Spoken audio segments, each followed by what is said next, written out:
You're watching RecTalk with Nitin Sharma. My guest today is Mike Ames. We're going to talk about the state of the recruitment industry, uncut, unscripted, and unfiltered. Thank you for joining us.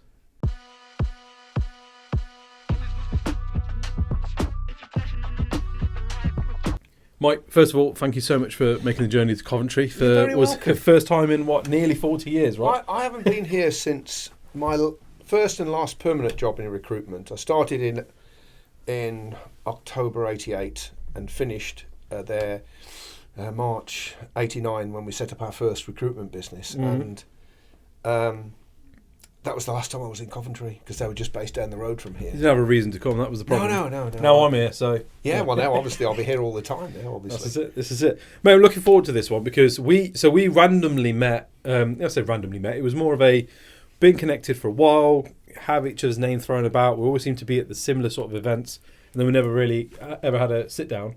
And then we had a sit down, and then within sort of 5 minutes we were like, oh, yeah, we agree on almost everything. We should have taped it, I remember thinking that at the time. It's a really good thing. Hopefully today will be just as good. Fingers crossed. Look, how long have you been in the industry? Well, I started in October 1988. Right. 3rd of October, I think it was. And I tell you something interesting, actually. I was thinking about this the other day. A tremendous amount has changed since then. Yeah. Massive amounts, right? Technology mainly. We didn't have the internet, we didn't have LinkedIn, we didn't have job boards, there was no email, there was no laptops, there was no mobile phones, right? Well, there was car phones. Yeah. In your car. Yeah. But that was it, really. And of course, all that has come since I started. But the thing that hasn't changed, weirdly, and I think the thing that people don't do enough, is that if you didn't have those tools, how would you find people? Right, that's a good question, because in those days you could stick an advert in Computer Weekly, or whatever, or you could stick it in the Freelance Informer that went out every 2 weeks, and you had to wait then for the CVs to come in, to take weeks sometimes. Where we got most of our people from was our register, you would call it a database now, or ATS, which we put a lot of effort into to put people on it. It was a valuable... In fact, recruitment companies were often measured, their value was measured partly on the size and quality. Yeah. Which people don't do so much now. And I think there's missing a trick. But the other thing was networking. That networking then wasn't about going to events and drinking mildly warm Chardonnay. It was about building up a group of people that liked you, that wanted to help you and could help you. And then when we needed somebody, you hit the network. That's where we got most of the people from. And that still works today. And I know that for a fact because I've got a couple of clients, one in particular. Pretty much all of his candidates come from his network, which is massive. Mm-hmm. But he's invested in it. Because the other thing is, from those days, you couldn't ring people in the day. There were landlines, but you couldn't really ring someone at work and ask them about a job unless they were actually, looking for one, and everyone knew they were looking for one. So you rang them in the evenings. So I'd work until 5 o'clock. I'd drive home from Coventry to where I lived, about an hour, have my tea, and then start work on the phones between 6:45 till up to 9 o'clock sometimes. People were okay taking calls every night, really. And the nights I wasn't doing that, I was out seeing people for drinks and various things. That's how you build a network. Yeah. That's how you build a network, because people don't do that anymore. And I don't understand why. It's not, it's not a criticism, but those people that do build strong networks have a different level of ability when it comes to finding candidates. Because if you ring someone up who you don't know and say, oh, you want to do this? No. You got any mates? No. I don't think so. Cheers, mate. Whereas, whereas if you ring someone up you know, spitball it a little bit and say, look, I'm really stuck on this. You know anybody? Well, I might do, actually. Let me think about that. And not just candidates. 2 of our biggest clients, Severn Trent Water, not far from here, and RS Components, which are over in Corby, came from contractors. Both of them weren't working for us at the time. Both of them took us into those client sites. That's the strength of a network. And I really don't... That hasn't changed. The way in which people feel about other people and want to help how you go about building that network and how you kind of structure your work day now. Absolutely. That's going to change, and that should change given the fact that we've got so much different technology available to us. So we don't have to have our tea and then sit there and make business phone calls all night. That being said, the process behind that and the mindset and the psychology behind it is still the same, which is if I'm visible and I'm available and I'm I'm kind of engaging and entertaining and useful when I need to be useful, and doing all the things that I'm supposed to be doing to people, well, that gets reciprocated back when I then need to call in a favour, right? And I think, you're absolutely right. I would love your thoughts on not when you think that changed in terms of like, give me a date, but why you think that kind of mindset changed, right? I feel it was when recruitment became a sales engine. It's a sales business. We want salespeople. Because salespeople don't give a fuck about network. As in when I say salespeople, I mean the transactional salespeople. Yeah. What certain people in our industry turn this industry into? Stack it high, sell it cheap, work contingent, work multiple jobs. 50 outbound calls, 50 I want this many emails out. I want this. I want this. I want this. That kind of behaviour doesn't lend itself to going. Right, Mike, what are you doing today? Well, actually, today I'm going to a chamber event, which is being run. It's a golf day. I'm going to be playing half the day playing golf, and then I'm going to be sat with finance directors and managing directors of local enterprises, and I'm going to talk about what we do and sort of see if I can drum up some business. That would be like, no, you're fucking not doing that. Get on the phone. No, you're not. No, and it's worse than that, really, because if I always used to say with building relationships is that you're not looking for a deal. You just want to go and figure out. Right, so take a step back, and I'll come back to this. Right, the science behind relationship building is very simple, and this has got nothing to do directly with business. This could be with your friends, any form of relationship. Right? It is. You have to make people feel special, like a person, not a part of a group or anything, an individual. You have to make them feel appreciated, not taken for granted. You have to make them feel understood, which is the most powerful thing. So you must listen and really understand where they're at and really understand what's going on in their world, what's important, what's happening to them that they like and don't like, and then to feel trusted. Now, if you can make them laugh as well, you're in. Because, and those 5 things have never changed and never will change. If you read about relationship building, those are the 5 pillars that relationships are built on. So you should train people to make people feel like that. Yeah. The easiest way to do that is to actually go and see them. And we talked about this the first time around. That will strengthen a relationship times by 10. Yeah. I am no doubt about that. Yeah. I remember once, I don't want to get into too many old stories, but I know some people like to listen to these because they're like so strange and so weird. You didn't really do that. Yes, I did. I had a contractor in British Gas in Newcastle. Not Newcastle on Tyne, Newcastle. Proper. Yeah. And I said, I'll come up and see you. He said, oh, don't bother. It's such a long way. I said, I'm coming up to see you. He said, I'll tell you what I'll do, though. I'm working with 6 contractors. I'll get them out as well. They weren't my contractors. I said, right. So I caught a flight from Birmingham to Newcastle. I went to see him, introduced me to his boss, who I'd spoken to but I'd never met. And then we went out on the evening, and I'd said, I'll buy all the beers and the curry. I didn't spend a penny. They bought everything for me, and I kept insisting. Because you just being there was enough I'd just flown up and done it. Within 12 months, we'd placed every single one of those contractors. Every single one of them. And the difference was I bothered to go up and talk to them. Yeah. Right? And I do think, I know it's a different world now, and I know companies don't allow that so much, and I don't think necessarily, especially when you're supporting clients in North America or Australia or something, right? You can't fly out there for a day, but wherever possible, if you get to see people, it means so much.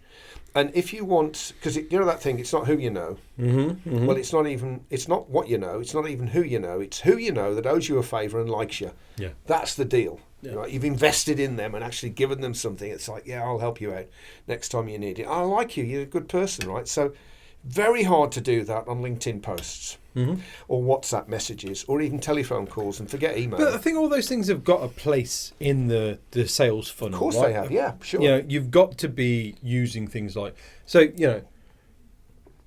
the earlier recruiters and sort of, those that were in the industry before LinkedIn was a thing, they struggle with this bit. But, post on LinkedIn, become visible to your prospects that you want to be doing business with, right? Get on the phones to them, send them emails, send them messages, personalise. But then what you do with that little extra step that you're talking about there, that's what you call the sealing the deal. That's right, everyone's done that to me, but you've come out and seen me. Well, and you've invested time. Because I think that's the thing that we tend to take for granted, really, is that when you invest time in something, whether it's a friendship, a relationship, or a client relationship or a candidate relationship, when you're investing time, that's visible. People can see that you've gone out of your way and you're doing this on your own time, or you've invested your time in this when no one else would. No one else has done that for me. That is invaluable.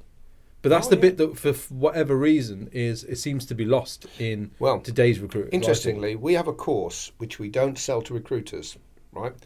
It's called Network 101, and it teaches people how to build and monetize business relationships. Right? We don't sell it to recruiters because it's not transactional and immediate enough. We sell it to lawyers and accountants because they see a much longer term, their vision is much longer term to build these relationships and monetize them. And I often get with the younger lawyers, so I say, well, you've got to give to get. And he's like, well, I've got nothing to give. I've got no contacts. I can't. I said, you can give your time.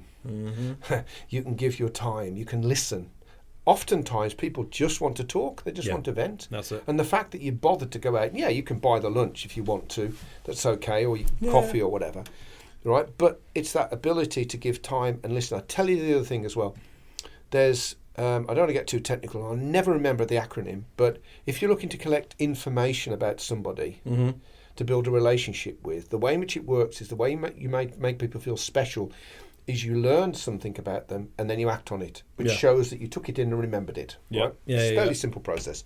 Right? And there's a bunch of data called Pacific data. Let me see if I can remember what that stands for. Cool. This is about a person, not a company, a person. So preferences, aspirations, challenges, interests, family, incidentals, and circumstantial. Boof. Oh, nice. Got it, right? You don't have to collect all that data, just some of that data about somebody. Enough about it to be able to. You don't need very much, really. And then remember that and act upon it. So if you see something, there's a thing in relationship building called ad hoc relationships. So you can have scheduled, right, which is, okay, well, I'm going to ring every 4 months and see how you are whatever, which is fine. And at the bottom of the 3-tier thing, you've got like some subscription to a newsletter or something, fine. The ad hoc ones are the most powerful because they're the ones that you learn something and then randomly act upon it. The old saw this, thought of you. That's it. And you've nailed it because what you've sent them is exactly what they're interested in. That's how you make people feel special. That. More than anything else, it's that. It's like, oh yeah. Well, loads of people, I've said that to loads of people, they didn't act upon that, but they did. Massively powerful. So if you collect specific data about people, and do you know what the weird thing is? Try and remember as much of it as you can rather than put it on the CRM system. I know that's the place for it to go, by the way, but if you internalise it, then when you see things or hear things, it's very easy to react. Triggers, trigger. I think that's I learned very kind of early on in my kind of working career, though, that doesn't necessarily come naturally to a lot of people. Like these things used to come naturally to me. I worked before recruitment. I was a investments and savings advisor for Coventry Building Society, and I would during a conversation just like think and remember things, and then I'd trigger them. Oh yeah, okay. And then if I'd see that same customer coming back in, I'd go over. Oh yeah, I saw that. Blah blah blah. How was your kids play? Or you said they were going to be at the Belgrade, and that didn't come naturally to many people. So how do you if you're not that way inclined or that doesn't come naturally to you, how's a good way to start doing that? Good question. Two things about that. The first thing is, you're right, a lot of people it just doesn't come naturally to. But some people it does in their personal lives. Yes. But when they get to work, weirdly, a switch goes off and all of that goes out the window and they start behaving in a different way. Well, don't. It's because we're told to leave our problems at the door, Mike. We are. But I get it. But in terms of people, right, we always used to say, treat your clients 95% the same as your friends. Yeah. Not 100%. Not going to have Christmas with them or go on holiday or exchange birthday gifts, although actually sometimes you do. But it's get them as close as you can. Move them from the client zone into the friend zone. Right? Interaction by interaction. And by the way, you need about 26 non-operational interactions a year.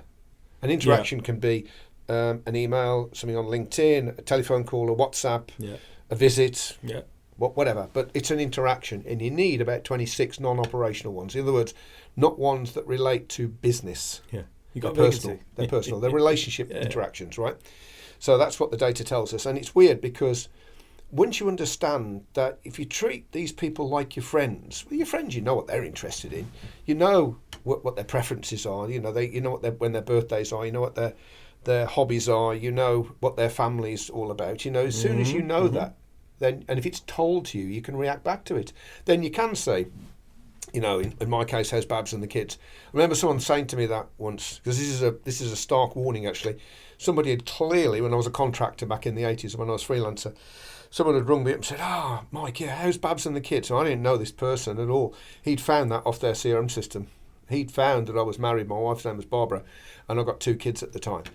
That's not appropriate. That is not right. You cannot do that. You can only use information that's been given to you, which is one of the reasons I don't like really to put it on CRM, because I always thought there should be a CRM part where only a consultant can see their comments, right? Because then you can put that sort of stuff in there, but nobody else. Do you know what can would be see. easier though? Is just to teach people how to behave as like a normal. That's a human. That's a human thing to do, right? Just don't do that. That's weird. It's absolutely fine. Now, look, I post on LinkedIn all the time. And I've always, for many years, been vocal about the fact that I love the Lake District. We go up there all the time. My kids love it up there. I got married up there, that kind of thing. And I met somebody at a drinks event after an event. And it was the first time I'd interacted with her. We're connected. And she come over and she's like, I know you. And I was like, no, you don't. She said, no, I follow on LinkedIn. I love your podcast. How was the Lake District? And I was like, yeah, it was good. Yeah. She's like, oh, yeah, I saw that you went. And in my head, to reinforce what you're saying, I was like, oh, wow, okay. Like, you not only had read that, but you'd remembered, you then saw me and come over and you've gone, how was it? Like, And they treat you differently. It's like they know you, but you don't know them. Yeah. I get this. You must get this with the podcast as well, with the show that we have. We'll go to an event and people come up and start talking to me and I've got no idea who they are. They know Kirsty because she's tall and blonde, and top heavy. So they talk to her first, and I'm just like standing there. It's Mike as well, isn't it? So, and I get that, but like on LinkedIn, always put a section about yourself on the bottom. Only put in there that you want people to know about. So if you go to if you want to see what I mean, if you go to my LinkedIn profile and go scan down the about at the bottom, there's just the stuff about me. I'm a Wolves supporter and I like to go to Wales on my holidays and I've got a Pekingese dog and whatever. That just stuff really. And it's weird because they always pick up on the Wolves supporter, strangely enough, especially now when we're not doing so well. But when people meet other people, they're always looking for something in common to talk about. Familiarity. And make it easy for them to do that. Put that stuff on that you feel comfortable putting on there. I mean, weirdly, I've just mentioned my wife's name. I never do that. I always say Mrs. Ames. Right. And years ago, when the kids were little, I used to have son number 1, son number 2, and daughter. Yeah. So I didn't mention them by name. But I used to write them out. But I do think you're right. I mean, if I'd have had LinkedIn and email and all the rest of it in the 90s, we built a 40 million quid business in a decade. It would have been 400 million. I tell you, it's so easy now in comparison. Brings its own problems now, its own challenges, which we know. But I think the stuff that we used to have to do in order to make it work, you're right, we wouldn't have to do half of that. No, well, this is it. And the amount of access to information that you've got and the ability to be able to act upon it. Amazing. And more importantly, the different routes that are available to you to stand out, right? I always kind of use this podcast as a perfect example, right? I had to make a decision in December 23, right? I'm going all in on RecTools, and that's what I'm doing now. That's going to be me. There's over 1,000 suppliers on this directory. How the fuck am I going to get in front of every single one of them? How do I get all of them to know who I am? Because the last expo I went to, they didn't know who I was. And I've gone, podcast. Podcast. Get them to come on the podcast. That value exchange, I'm not charging them, they're not charging me. It grew, blah, blah, blah. And then within 6 months, most people on that supply chain know who I am. Either know me or know of me. LinkedIn, the personal brand thing gets so big that people are like, oh, yeah, I listen to you, I know you. But then you kind of look at it and go, wow, okay, so you've got all these people who are inviting you into their own personal time by listening to your podcast or your show, because that's their own time. And I think there's a lot to be said within that, because you think, if I was going back to being a recruiter, I'd be looking at, right, how do I put material out there that isn't just a post or a video or a blog article, right? How can I put stuff out there that my prospective clients and candidates would be listening to or watching in their own time, i.e. they're inviting me now into their world, their private life, to hear what I've got to say. So the next time I make a phone call to them, it's going to be a damn sight easier to do. They are. Well, I've said to you when we were chatting in the pub, drinking soft drinks, you Yeah. understand? When we were in the pub, A lot of soft drinks. and I said, on our show, right, so our show aren't the same numbers as a podcast, they're different. We use it as a sales tool, not a marketing tool, so it's a different beast, really. But like yesterday, we had, I think, 160, 170 people register. So every 2 weeks, we have to start again, inviting people to the next show. So we started 2 weeks ago, 160 people registered, about 78, I think, came to it. And usually we expect about 10 times that many to watch it. Yeah. And that happens twice a month, right? Yeah. But we know who they are, which is why we do it. So if I was to contact the top 10 people that have been to see our show in the last 3 months, if I rang them up, they'd take the call. Yeah. Because they know who I am. Yeah. Oh, Mike Ames. Oh, hello. Yeah. I'm not special or anything, but he's off the telly. But exactly. But you've created this model around yourself where you are somebody of importance to them. Yeah. Right. Well, but and that same sort of thing, interest for sure. Yeah. That is replicable as a recruiter, because we talk about I'm a finance specialist agency. Right. What makes you a finance specialist agency? Oh, we only recruit in accountancy and finance. I'll ask again, what makes you a finance specialist agency? What are you doing for your accountancy and finance candidate base or client base that makes them go, that's the agency I need to be dealing with, because they know their shit, they're valuable to me, they bring me information, and I actually like them as well. You know? Oh, it makes a big difference. It's not a difficult kind of... We ran a webinar a few years ago now, and I invited 2 people on who I thought were excellent at building proper niches. Really good. One of them used to work for me, and her name was Wendy Merricks. Some people know that she was the founder and MD of Jumar, that's now been sold. She sold it last year, did a very good deal. And a lady called Elisa Hedegaard, who's nothing to do with recruitment at all. She worked in the legal sector, but they both built niches. And the big message from both of them was, throw yourself into the market, go to the events, write, ask to come on shows like this in the space that you want to occupy. That's the difference between a niche and a specialisation. Specialisation just means that's what I find people for, and that's fine. That's better than nothing, because we were talking about off air. Cool, blimey, I'd sooner do that than just say we do everything for everybody. But if you want to go to the next level, you've got to be in the space. You've got to be mixing with the people, going to the events and writing about stuff. And you'll write a podcast or a live stream or even 3 webinars a year. I'll tell you the starting point, which we suggest to people who are a bit nervous about this. Dead easy. Anyone can do this, right? So you start talking to your clients and you say to them, just generally in chatting when you're talking to them, you say, oh, by the way, if there was somebody that we could interview that you would find interesting because they've done something that you would like to do, or they've cured a problem that you've got or whatever, who would that be? And if they don't know, then you say, well, okay, have you got any issues or problems? If we could find somebody who's overcome that problem, would you like to listen to it? It doesn't take many conversations to zero in on a topic and sometimes a name. Then all you need to do, if you haven't got a name, is find somebody that's overcome that. That takes a little bit more work, but it's still in your network. Somebody will know, oh yeah, they did that, so-and-so.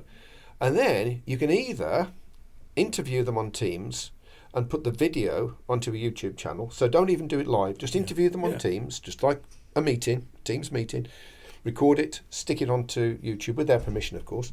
Or, as I did the other day as a demonstration, you can record it on Teams, take the transcript, put it into AI, reduce it down to the size of a newsletter, he said, she said, and just publish it on LinkedIn. I did both of those things, not because I'm a big fan of that, but as a starting point. It's easy. It's easy, and that gets you going. And then you think, well, actually, this isn't too bad. I could set a little podcast up, a little Spotify account or whatever. But I think the starting point is it's incredibly easy to talk to someone. It doesn't have to be like this, which is a fancy studio and the things that go with it. It's just a matter of talking to somebody about a subject that you think your audience will be interested in. That's it. They're not interested in you. They're interested in the thing that person has got to say.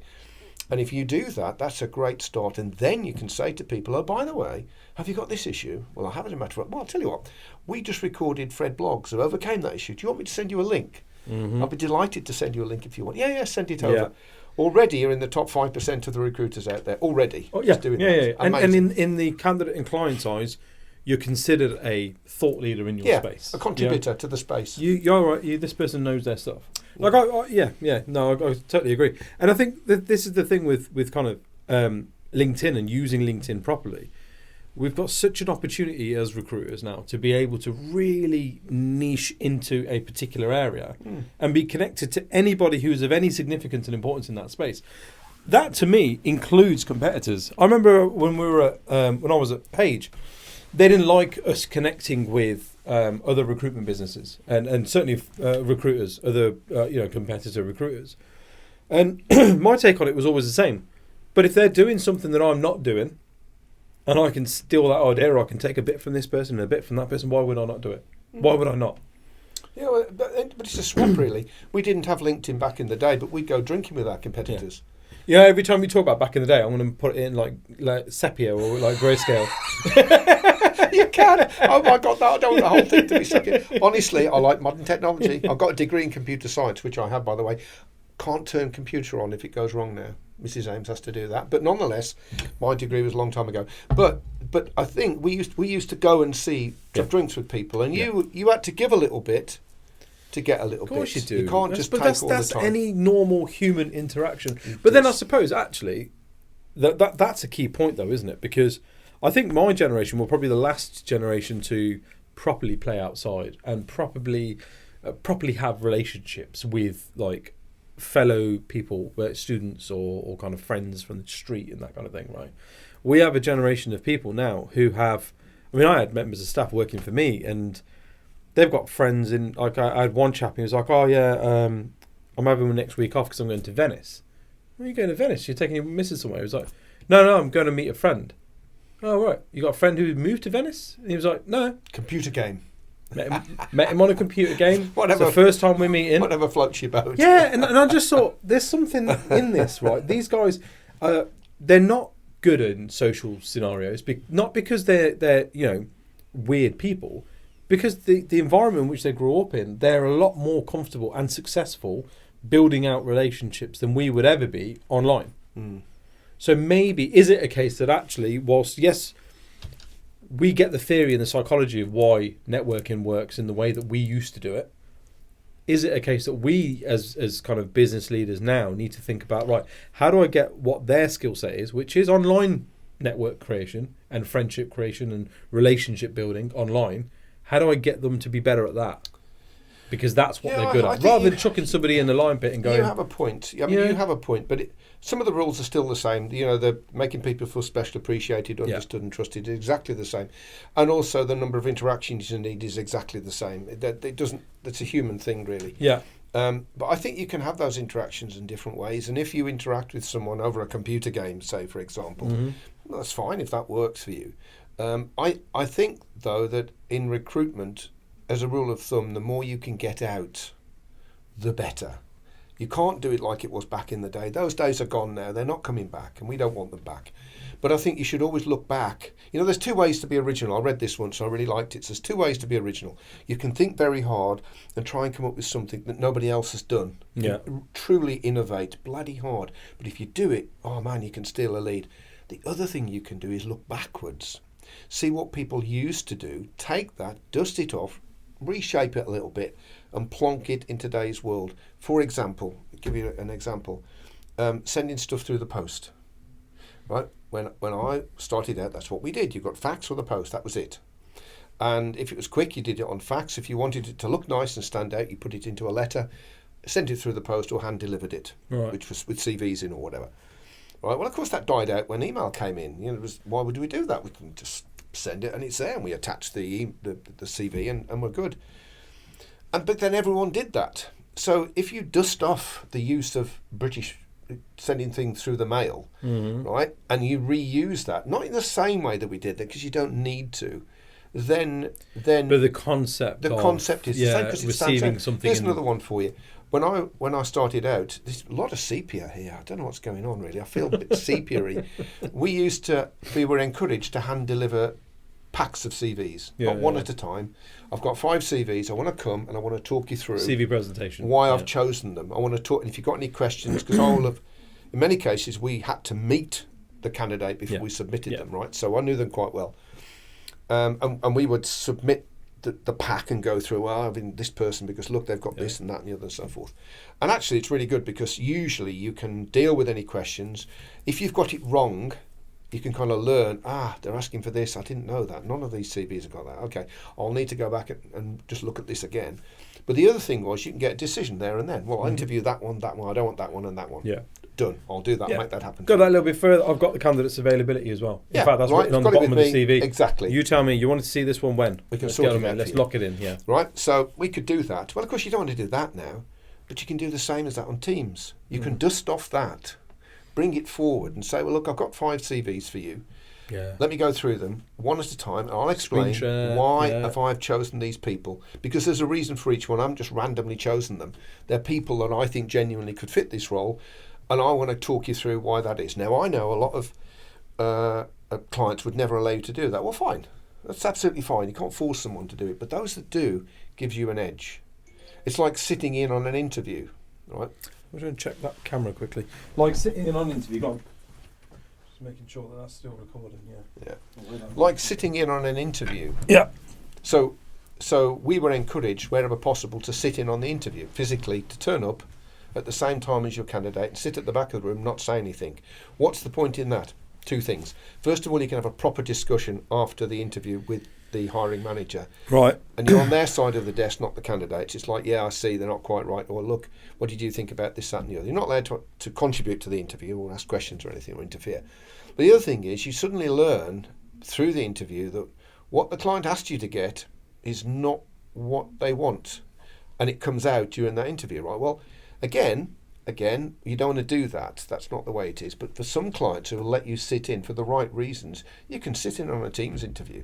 Not all of them, but you can sit in on some of them. You can really understand what the client's asking for, how they interview, the kind of questions they're putting forward, and ultimately what they're looking for. And it's like, I get it. So when I talk about being original, you can take some of these things, and there's loads of them, by the way. It's just 3 silly examples, really.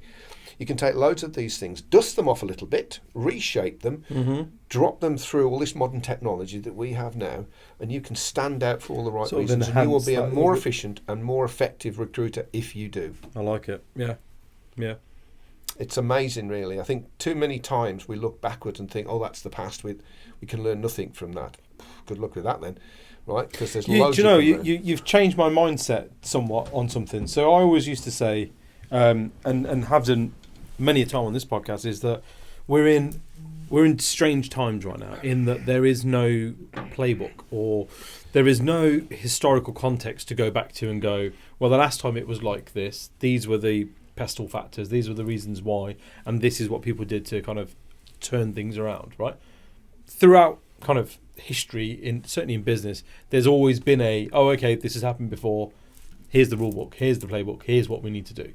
And it feels like we're in, certainly post-COVID, it's kind of hard to go back and go, okay, this used to work. So hence me feeling as though the answer isn't just get on the phones more, because that to me is like stupidity.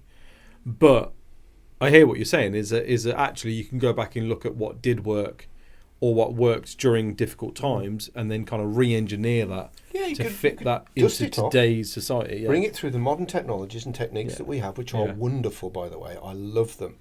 I told you earlier, we're doing an AI showcase, which you're going to appear on. Indeed. And the reason for that is to show people what we can do with this modern technology. It's amazeballs, some of the things we've got coming on.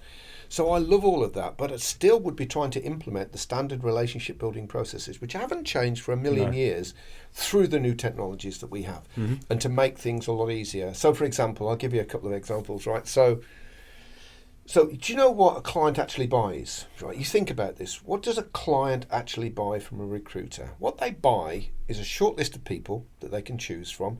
All of them are suitable. Yeah. They match the skills. and they're serious. They actually want the job. They're not just using it to leverage to get a raise where they are now, counter offers and things, right?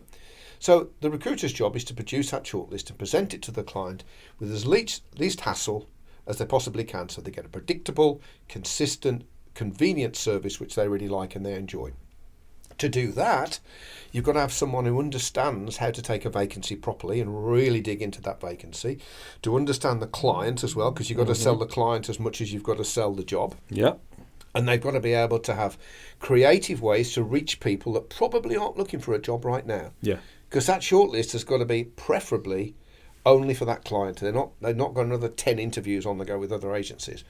And to be able to speak to them in such a way that figures out whether they're suitable and serious, right? Mm-hmm. Right, that's what they actually pay. That's the secret to success in recruitment, actually, to be damn good at that. Because even if you don't do anything else, you'll make your fortune just by being good at that. And people, sadly, I don't think these days quite so much are. Well, half the problem is, it's like taking a vacancy, for example. People have got forms they're supposed to fill in and they just don't, right? One of the AI products that will be on the showcase, as you're speaking, in fact, there's two of the products that do this. As you're speaking through your teams, it's figuring out the answers to the questions, which are standard questions that you've set up, and it's filling them in. And if there's any gaps, it says, oh, you need to ask this as well. You need to find this out. You haven't asked this. We don't know these things. We don't know this. Can you ask this? Can you ask this? Now, that is the way you can standardise the taking of a vacancy, so you get all the key information by using the machine, right? It doesn't change the fact that you need to know how to ask the questions, you need to interpret the answers, you need to put it all together in your head and double check on certain things. Yeah. But the machine says, you've got everything now, you can stop, or just go back and ask this again. You forgot to ask this, that, and the other. You can do it when you're talking to clients, and when you can do it when you're talking to candidates. You can even do it in a pitch when you're talking to prospects. Yeah. This is the face, this is how AI is going to develop, right? It doesn't take away from people.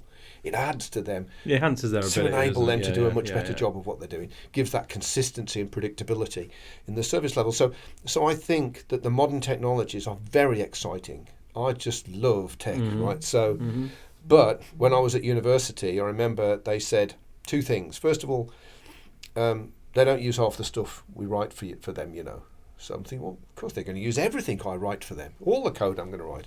No, they don't. We write stuff, they don't use it. And there's a load of code. This is the thing that will defeat AI if we're not careful. People will have these products but just not use them. Yeah. And I think there's also, if you look at, say... but then that comes with like kind of overbloat, and we're in this like... the nearest thing is not the .com boom, but actually the search engine boom, right? There was a period of time where Search.com, Lycos, DuckDuckGo, Google, Yahoo, all these different search engines existed. They all did exactly the same thing with very little variation of each thing. But it became a race to the market. So it didn't matter whether the product was ready, whether the product was good, just get it out. And then an algorithm would slightly get better, or something would change, and 2 or 3 would merge, and that would break down, and that one's no longer on the market anymore. And then you've got Ask Jeeves and Google and Yahoo are the only ones on the are the only ones left. And it's that world that we're in now, where I think because of low code, no code solutions, because of people like myself with little to no kind of programming experience can go, I have an idea, I have a concept within the specific industry that I operate in that would solve a specific problem. I can now build an MVP and get it to market. The issue is everybody's just getting MVPs out to the market. So there's products out there that might very well be the thing that could change the fortune of your recruitment business, but you may never even hear it or find it or see it, because there's that much noise and shit products out there, or things that are trying to get rid of the recruiter. Oh, we can automate all your recruitment process. Oh, we can do this, we can do that.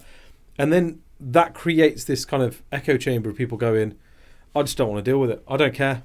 There might be a tool out there that could make my life better, but I don't care. I don't want to know. I think there's a lot of truth in that, Nitin. Well, 2 things I would respond to that. 3, actually. I agree with what you just said, number 1. Number 2, I think we only use about 20% of the tech that we own. Right? That's a fact. So if you want to make more money, be more efficient, learn how to use the tech that you've already got. Right? Put a lot of effort into that, which means that looking at new tech just makes that worse. It just makes it worse because you're not going to use vast majority of that either. The other thing is, again, when I was at university, make this real deep sepia because this is the late 70s, right? Oof, like black and white, if you like. But they told us it's not showing people how to use the software that you write. It's showing people how to make use of the software that you write, and there is a massive difference between those two, especially these days because most software is intuitive. Yeah. You know, you can just figure out how to get around it. But where the real clever bit is where you marry your processes, your procedures, your goals, your objectives to the software to make things happen better. That's the skill in leveraging software. And yet, in the 70s, they didn't do it, and they don't do it now. And I don't think it's ever going to change. So you can have as much AI as you like, but if you don't use it fully and properly for your circumstances, it's pointless. And I tell you, we were talking about this. I did a podcast recently for someone else, and we talked about this whole thing with AI. You know, that is it going to do away with recruiters? Well, it may do one day. You know, I think the big change will be quantum computing because that's going to just explode AI, massively powerful, like hugely powerful. Yeah, but by that point, I don't think it's a case of will recruiters still exist. I think most people's jobs will be gone by that point. I think there's a good chance. Although I read recently that They've got a quantum. They haven't got a quantum computer up and running fully, but they had a task, right? And they worked out if they'd have done this on a traditional computer, a big mainframe computer, it would have taken as long as the universe has existed. Oh, I saw this. Yeah, it did this in a matter of 5 minutes. Yes, 5 minutes, right? Yeah. So I think that it's a wee way off yet, but when you get that kind of computing power and you stick an AI on it, the game changes, right? But it's not about that really. What it's about, I think, is that people will have AI tools, and these are end clients as well, because that's where the danger is. They start taking these tools. We don't need the recruiters because the machines do it. But weirdly, I don't think they'll use the tech either. They'll have it, but they won't use it. Because no one does. This is it. No one does. That's just the way of kind of tech adoption goes, right? Nobody really uses anything to their full capacity. But if you want to protect yourself, if you're a recruiter and you want to protect yourself, become an expert in the kit. And if necessary, sell that knowledge and expertise to your end clients. Yeah. You can have all this tech, of course you can. Tell you what, we'll make it work for you. We'll leverage it for you. But that's productizing your process, right? So if as a recruitment business, you are really, really good at process, like you kind of covered over it, but my shortlist is your shortlist. These are people who I'm presenting to you, not active candidates on a job board that I've picked up that I have to pay $5,500 a year to access, and everybody else has the same thing. No, these are 5 people from my network of people. Because I knew and understood your job so well, I was able to speak to them, sell them the opportunity, market the opportunity, however you want to call it. So these are my candidates that I've procured and created for you in this shortlist. Okay. And you fast forward, you're like, well, we've got AI now, we've got access to LinkedIn Recruiter. LinkedIn are great, they let us have access to that. We can build our own networks now, blah, blah, blah. Okay, well, let me productize then the service that I do, because what you won't be able to do is get 5 yeses from people like this. Because that's what I'm good at. So let me come in and train you on how to do that. But I'll do that. That's a sellable proposition. It is, yeah. When you look at it from that, instead of fighting the onslaught of AI, which is whether you like it or not, it's on its way, right? Yeah. The question is, how can I leverage it differently? That's one really good way. The other thing that you can do is go anti-AI and say, well, what machines won't be able to do for years, if ever, is build proper relationships with people. Yeah. They can talk to them. And we've got AIs coming onto the showcase who can talk to you. I was interviewed on one on the show recently. Very good, right? Not a person though, right? So I'll build an old-fashioned relationship of people that like me and trust me and value me and want to help me. And then I'll leverage that to find the candidates that aren't probably looking at the moment. So they won't be looking at the job boards. They'll ignore any AI approaches because it's not interested. But they'll listen to me because I've got this great job at this great company. Very important to sell both of those. But that's what makes that's the difference, right, between recruitment being a professional service and just a transactional something you do, right? I met with he's going to be on my panel at the expo. His name's Simon Hughes, ex agency. Used to work for Michael Page Group, and then went into TA stuff. And he described something to me which made incredible amount of sense. In that, if you picture a square, and put a circle in that square, that where the circle touches the 4 sides, right? the circle in the middle is talent acquisition. The square and the little bits in the corner that aren't covered by the circle, that's where you should be going to agencies for. Really hard to reach, specific things that we haven't quite got the skill set to do.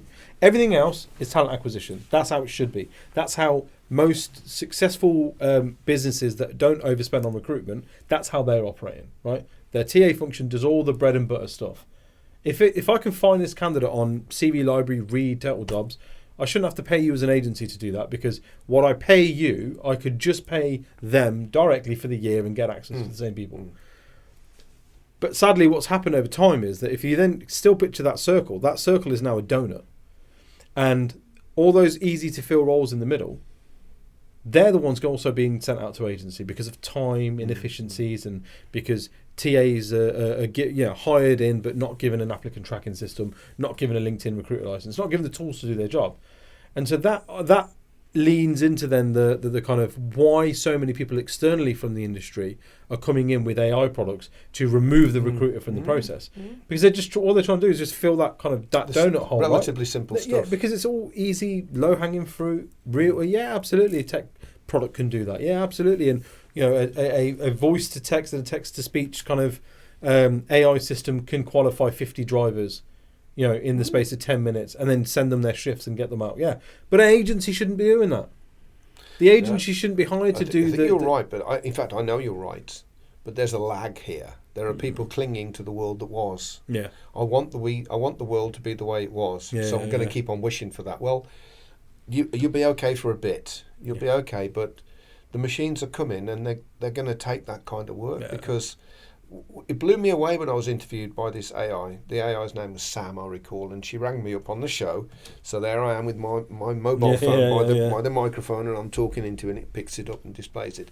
And you could tell she was a machine, Look at me saying she. You could tell it was a machine, but it understood what I said, and it knew what to say back, right? There was a slight delay after I'd said what I said because it was thinking about what I'd said, and then it came back. That delay will disappear in no time at all.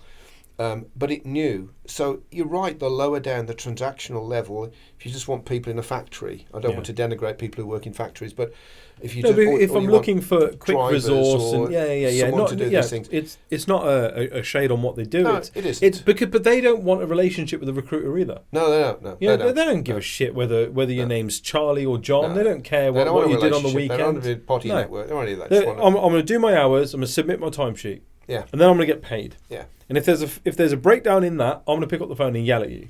And the machine rings up the Sunday before and say, "You okay for the shift tomorrow?" Yep. Good. Yeah. Yep. Okay. No, Tick. I'm not going. Okay. Right. That gives me some time to get someone else in. That's So, it.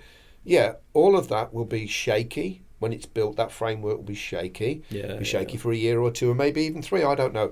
But eventually, it won't be shaky. It'll be solid. And from the bottom up, a lot of these jobs will disappear and they'll just become the machines. And for a while, the agencies will do them, but then clients will think, fuck it, I'll do it myself, really. Especially because there's a rise, I don't know whether you've seen this recently, in fractional TAs. Yes. Right? Which means that the TA function is going to smaller companies now that could not afford someone to sit there sort of 20 days a month. Yeah, they've got someone that comes in 2 days a month and takes and does a lot of the work for them. Well, if the machines are producing the medium lists and all the TAs are doing is taking a medium list, producing a short list, and then getting the client to actually interview those people, it's a different story. Well, it's not efficient now. It doesn't work in the way that people want, but it will. But it will. It will. Yeah, that's the right? point. And you've kind of got to think forward into how this is going to work. Now, I think this market, £40 billion in the United Kingdom, is big enough for us. There's room for everybody. But there isn't room is for generalists to be general.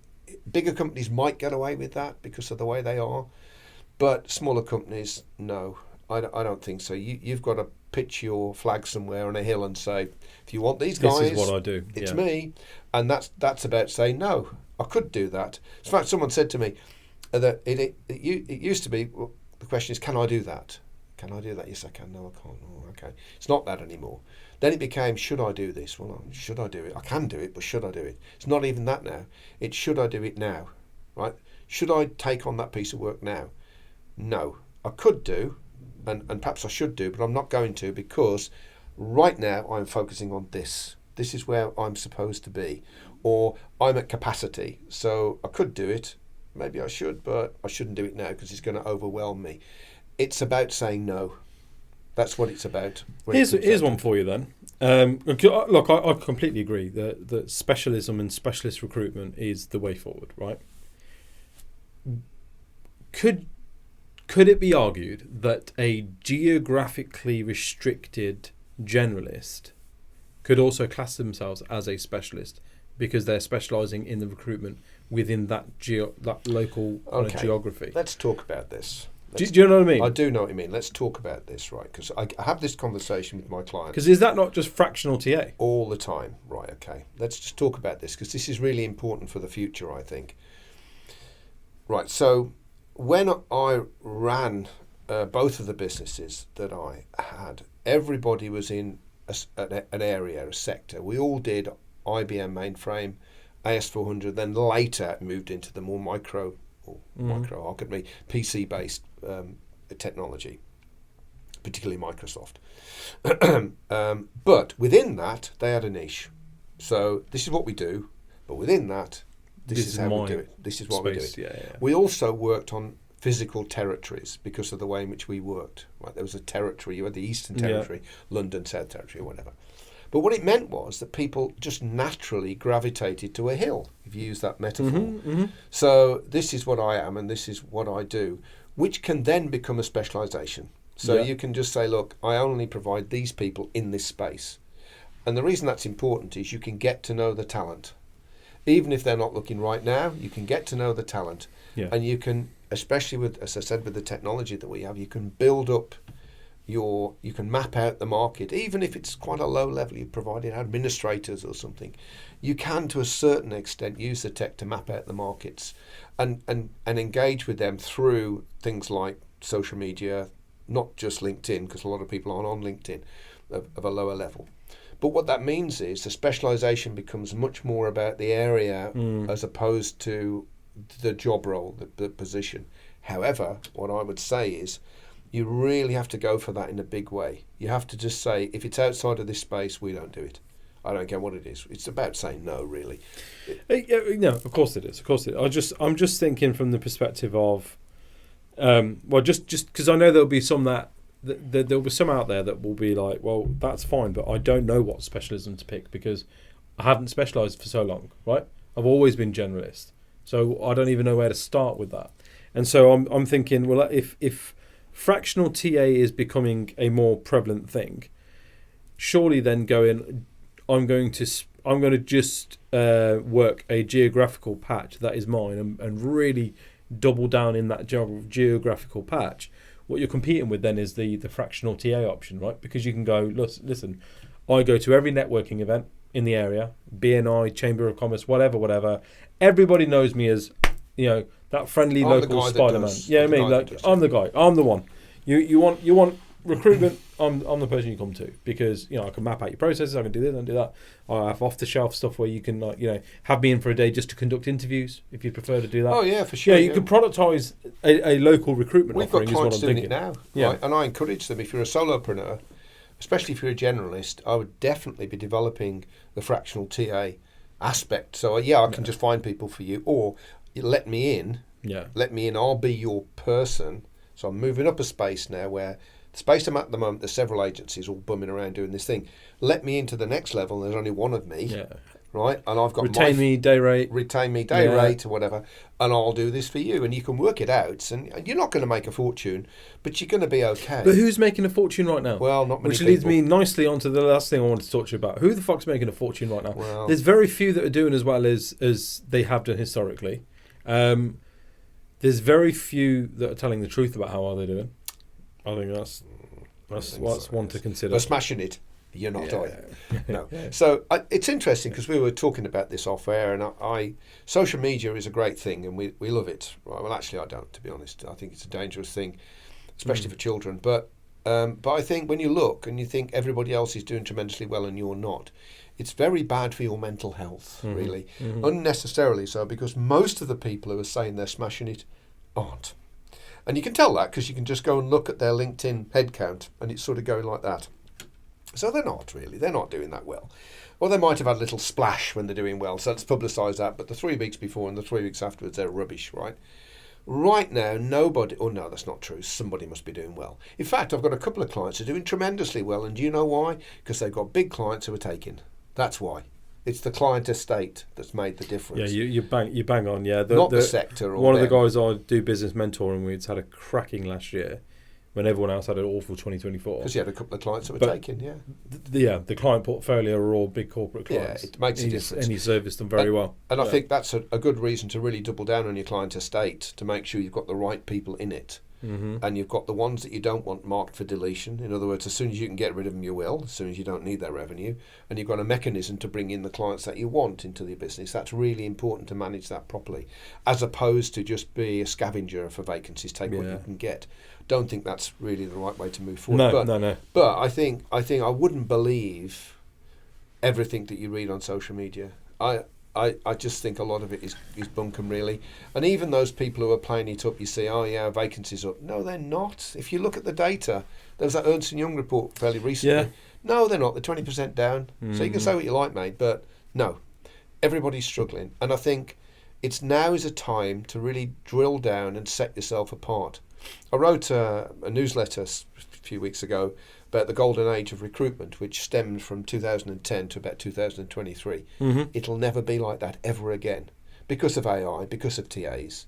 The market will pick up, and you personally can have a golden age, but recruitment as a sector has had its time as a sector now. will not have Has had its time. Will not make anywhere near that kind it's of. It's not going to die away. Yeah. It's going to be fine. If you are just slightly better than the people next to you, you'll be okay. Yeah. And if you focus on delivery, I know I keep coming back. I get asked the question all the time, how can I be successful? Well, be awesome at delivery, which isn't very sexy. People don't really, I can find people. No. Awesome. Yeah. Outstanding at delivery. And it's funny, isn't it? Because that's the part that's the part that a lot of businesses used to not put much effort into. Yeah. The resourcing job was where you first started. In the golden out. age, you can find people, and you don't need to be that good. You can be okay. Average was okay in the golden age. They were the lowest earners. They had the poorest commission schemes. But actually, candidate stickiness and securing a candidate in the first place. Who's suitable and serious. That's it, yeah. And then taking them through a process and ensuring that they start and stick it out within rebate is almost harder, arguably, than the business development side now. Which is why I don't think you need to worry about 360. That process is as valuable as someone that can bring in vacancies. Yeah. It's as valuable. That's it. So they can get paid the same. You don't need to worry about that. You don't need to have that resourcer then consultant method if you don't want it. You can have resource consultant. Junior resourcer gets paid the same as a junior consultant. You can do that if you want. Yeah. IBM started doing it back in the day with programmers and analysts, because back in the day you started as a programmer and then became an analyst, and they realised that good programmers didn't necessarily make good analysts, both as important as each other. So the structure, junior analyst got the same pay as a junior programmer. Well, you can do the same now. There's no reason why you can't. And I know companies that do it and do it very well indeed. Yeah, indeed. And those people some people don't like dealing with clients. They don't like it. Well, some people just aren't good at it. But equally, like we said right at the start, some people are just not very good at the candidate empathy piece. No. They're not naturally going to remember, oh, yeah, you said you were going to the theatre on last weekend. I haven't got time for any of that. I haven't got time for any of that. Yeah. Some people just aren't inclined to be that way. So take people's strength and go, actually, you're more inclined to really empathise and care and be nurturing to the candidate. Well, let's put you in that space then. That's your thing. Right. We haven't got time for this, I know, but that is business superpower. What is your business superpower? What is it that you can do real well, has a big impact on the business, and you like doing? What is that? Because if you only do your business superpower, and this is everybody from the person at the trainee at the bottom all the way up to the MD at the top, every single person has a set of business superpowers. Yeah. If you leverage them, you'll have a happier workforce and a more productive workforce, and it'll stay together longer. And that's where the money is. Keep a stable workforce. The less stable it is, the less money you'll make. Of course. Stability it almost feels like it goes without saying, but it doesn't. Yeah. Good reminder. Yeah. No, you're right. I could talk to you for hours, but unfortunately, I think the battery will run out. So is it time we went for a beer now? It is indeed. Yeah, okay. It is indeed. No, let's wrap up. But any closing thoughts? Anything you want to plug? Here's your chance to kind of, those who are still watching. How do they get in touch? I just say two things really on the plug sense. Both of them are gives really. We have the Ames Recruitment Show twice a month on a Tuesday. If you go to my LinkedIn profile, you'll see we promote it all the time. Check it out. We have lots of guests. We come from the angle of trying to help people who just want to build a profit and lifestyle business. They just want a high profit business they don't work in all the time. And the other thing that we do is once a month or so we run a summit, which we charge for. It's 97 quid, right? And it's for 7 hours coaching, group coaching, plus you get some one-to-one time as well. And the idea is to give you a framework to grow your business. So either one of those suits you, connect with me and send me a message. I'll send you the links. But I do think, that's the plug, right? We've done that now. But I do think, if I was going to summarise the key things that we said today, I think leverage technology if you've got it. Really dive in and get more than your 20% worth. I think look to the past to see what you can brush off and bring into the future, and see you can make that work in a way that other people aren't. Specialise 100%, zero in on something and throw yourself into it all in. And also don't believe all the shizzle that you see out there, because a lot of it just ain't true, man. Just freaks you out unnecessarily. No, I appreciate that. Great closing thoughts, mate. Honestly, I could talk to you for hours. It's a pleasure. Thoroughly enjoyed that, and thank you for. You're very welcome. I hope that your viewers and your listeners appreciate it. I'm sure they will. I'm sure they will. That's it from us, guys. We'll see you again. New episodes come every Wednesday and every Friday. Thank you for liking, sharing, subscribing, and doing all the cool shit that you guys do to keep us the largest recruitment podcasting channel in the UK. We'll see you again. Thank you. Right, that was great.